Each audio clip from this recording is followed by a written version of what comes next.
대통령이 취임 후 가장 긴 침묵을 깨고 오늘 오전에 업무에 복귀했습니다.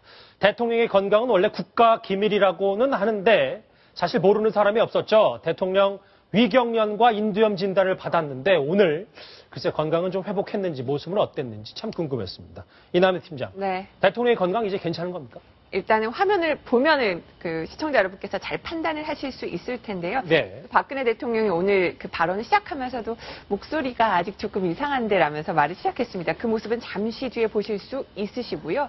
또 박근혜 대통령이 1시간 넘는 회의 주재하고 끝나면서는 몸이 좀 낫진 않는다라면서 완벽하게 회복하진 않았다는 것을 시사하기도 했습니다. 완벽하진 않지만 일단 지금 저희가 화면에서 만나보는 글쎄요, 모습은 그다지 그렇게 아파 보이지는 좀 쾌차한 느낌도 드는데 일단 대통령의 목소리를 직접 들어보면 알 것 같습니다. 오늘 수석 비서관회에서 많은 얘기를 했는데 대통령의 목소리 직접 들어보시겠습니다. 저 목소리가 좀 이상한데 그러려니 하십시오. 그럼 회의를 시작하겠습니다. 예. 사면은 결코 비리 사슬의 새로운 고리가 되어서는 안 되고 사면권이 대통령의 헌법상 고유 권한이라고 해서 마음대로 행사되어서도 안 됩니다. 모습도 궁금했고 내용도 주목이 됐는데 네. 이남희 팀장. 네. 예전에 일주일 전에 대독으로 해서 사면 얘기를 꺼낸 적이 있는데 이제 본인 목소리를 또 성완종 회장의 특사 얘기를 꺼냈습니다. 이렇게 강조하는 이유가 뭡니까? 일단은 그 문재인 대표, 그 성완종 회장, 노무현 정부 특사 논란에 대해서 어떤 좀 제대로 된 해명 없었다. 이런 비판들 때문에 문 대표 차기 대선 주자 지지율도 떨어지기도 했고요. 또 이번 재보선 참패의 원인으로 그 성완종 회장 특사 논란에 대한 제대로 된 대처가 없었다라는 비판도 이번 재보선 참패에 영향을 미쳤다 이런 얘기가 나옵니다. 그런 여론을 읽었기 때문에 다시 한번 그 지금 성완종 리스트 수사가 진행되고 있는 가운데 특사 문제를 거론한 것으로 보입니다.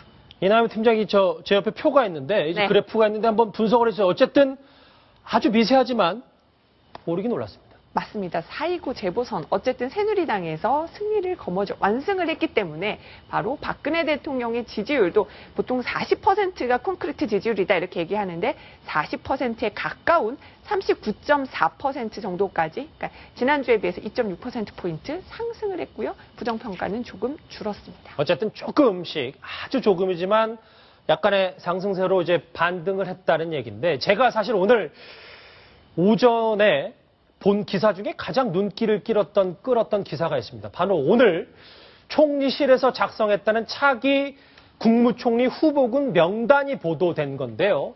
무려 47명입니다. 어떤 분들이 있는지 한번 좀 하나하나 좀 봐야 될 텐데 이남희 팀장. 네. 일단 저는 이 보도 자체가 신빙성이 있는지 없는지 이 자료가 있는지부터가 좀 궁금해요. 일단 그거 저희가 물어봤어요. 총리실 관계자가 이렇게 얘기를 했습니다. 총리실에서 작성한 문건은 맞다. 근데 아직 추경호 국무조정실장께는 보고가 되지 않았던 것이다. 그러니까 총리실에서는 어떤 직원이 작성한 거는 맞지만 이게 어떤 의사결정 단계까지 올라간 것은 아니다. 이런 해명을 내놨고요. 그러니까 문서의 실체는 분명히 있었습니다. 근데 이 47명 몇 면을 보면은 또 그럴 법하다라는 인사들이 있기 때문에 아마도 좀 관심을 끌었던 것 같습니다. 참, 저 이 사진 찾는데 누군가 한 명은 공 정말 많이 들었을 것 같습니다. 무려 47명인데 이 중에 대부분 하마평에 자주 올랐던 분도 있고 그렇지 않은 분들도 있습니다. 이남희 팀장 좀 몇몇 분들은 좀 뽑아서 얘기를 좀 해봐야 될 것 같은데 눈에 띄는 사람 이남희 팀장 딱 누가 보이십니까? 일단은 그 박준영 전 전남지사 또 심대평 전 지사 또 한가훈 국민대통합위원장 지금 많은 분들 이제 좀 추려서 지금 보여주고 계신데요. 지금 추린 겁니다. 아까 47명에서 지금 한 10명, 11명 정도 추린 건데, 예, 말씀해 주십시오. 네, 그래서 황우여 지금 그 사회부 총리, 그리고 이주영 전 해수부 장관, 이주영 장관도 계속 거론이 되고 있고요. 또 황교안 법무부 장관, 황철영 감사원장, 한덕수 전 총리, 또 한강욱 위원장, 전윤철 전 감사원장, 박준영 지금 제가 지금 사진 순서대로 이름을 소개해드리고 있어요. 박준영 전 전남지사, 또 이강국 전 헌법재판소장, 심대평 전 지사, 굉장히 많은 분들이 있는데 이제 그 카테고리별로 분야별로 좀 묶을 수 있을 것 같아요. 분야별로, 예. 예, 그런데 이제 제가 좀 주목하고 싶은 것은 최근에 김무성 대표가 호남 총리하면 얼마나 잘하겠냐, 이정현 최고위원 얼마나 총리하면 잘하겠냐, 뭐 이런 얘기를 광주, 서울에서 유세 도중에 했었거든요.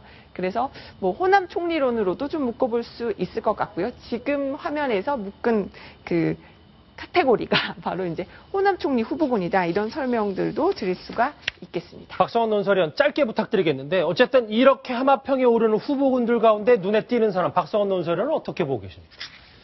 아니요, 지금 이거는 사실은 박근혜 대통령의 뜻이나 청와대의 뜻이라기보다는 당연히 총리에 대해서 기본적인 자격을 갖춘 일정 레벨에 올라갈 수 있는, 말하자면 모든 인물군을 실무적으로 사실은 이게 리스트업 한 걸로 보이는데, 여기서 보면 일단 지금 호남 케이스라는 것이 이번에 사실 김무성 대표가 호남 총리가 필요하다라고도 얘기를 했고, 또 실제 국민 대통합 차원에서 어떤 호남에 대한 총리의 수요도 정치적으로는 있기 때문에 이분들 중에 뭐 예를 들어 박준영 전남지사라든지 또 한광옥 국민 대통합위원장 이런 분들은 과거에 그 김대중 정부에서도 아주 긴밀한 역할을 하셨던 분이지만 현재 지난번 박근혜 정부 이후에 여러 정책에 대해서도 나름대로의 필요한 합리적인 부분은 또 지지를 하고 이랬던 분들이고 하기 때문에, 또 한덕수 전 총리 마찬가지입니다만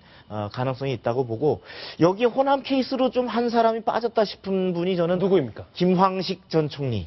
총리 2번 하시는 겁니까? 그럼 만약에 되면? 그럴 수도 있죠.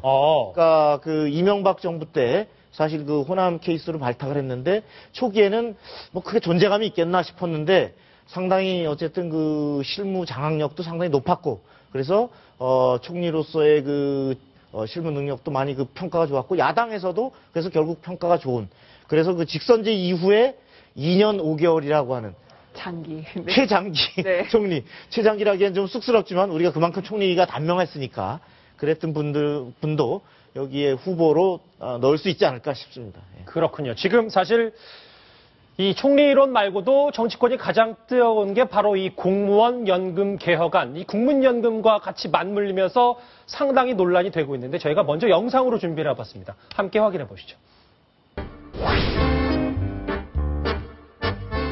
최선이 어려우면 차선이 어려우면 차선을 선택하는 것이 정치 협상이라고 생각을 합니다. 이게 잘못하면 국민에게 큰 재앙을 주는 것이고, 우리 당도 50%까지 합의를 해놓고 안 했을 경우에 죄를 받아.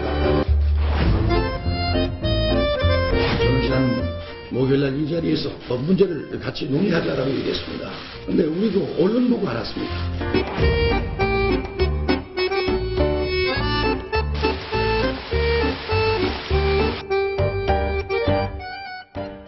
여기에 대한 김무성 대표는 뭐라고 말씀하세요? 그러니까 뭐 앞으로 잘 해결해 나가는데 노력하겠습니다. 국회는 참 오늘 바빴습니다. 이남희 팀장. 여야 최고위가 오늘 둘 다 시끌벅적 해가지고요. 기자들 참 바빴는데요. 네. 그러니까 오늘 김무성 대표 혼났죠. 일단 친박 좌장 서청원 최고위원 면전에서도 강하게 비판을 해서 지뢰를 밟았다. 그리고 왜 최고위의 사전 논의가 없었느냐. 특히 이제 비판한 부분이 공무원연금과 연계해서 국민연금의 소득 대체율을 40%에서 50%로 올리는 부분, 이 부분을 강하게 질타한 겁니다.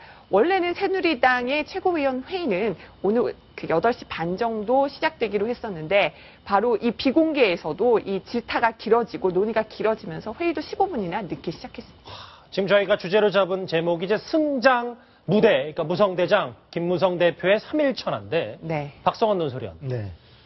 재보궐선거에서 이기면서 정말 한껏 주가가 올라갔다가 공무원연금 개혁안 이 여야의 합의로 논란이 되면서 약간 좀 수그러든 게 아닌가 싶은데 이럴 때 또 친박의 견제가 저렇게 날카로운 이유 어떤 뭐 목적이 있어서입니까? 아니면 정말 그냥 표면적으로 우리가 그냥 받아들일 수 있는 문제입니까?